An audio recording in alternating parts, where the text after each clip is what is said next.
انستاګرام کې چې ته کله فعالیت شروع کوي کوم ریکوایرمنټس دي چې هغه ته پوره کړي، هغه نه بعد عاید درلودلی شي. انستاګرام کې هم 10,000 فالوورز دي او کم از کم باید 18 کلن اوسي. د دې ویو ریکوایرمنټس نشته دا چې ډېر سره ویو ولري، دا ولري، هغه ولري. خو انستاګرام ډېرې کمې پیسې ورکوي په ویو باندې. اوس په 1000 ویو باندې انستاګرام 0.01 نه 0.05 پورې پیسې درکوي. مګر بیا هم خلک انستاګرام ته ولې زیات کش کوي؟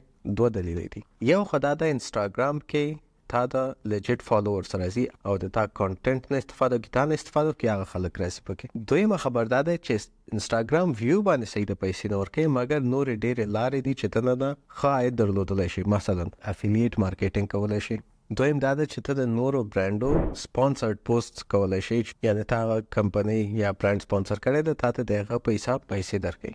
دریم دا ده ویډیو اډس دي پکې. څلورم دا د ډېر یو ښه پلیټفارم ده د چې لپاره د پروډکټ سیلینګ لپاره پروډکټ پکې خرڅولی شي، خلک خرڅوي ډېر، سپانسرشپ پکې کولی شي، لایف کلاس اخیستلی شي.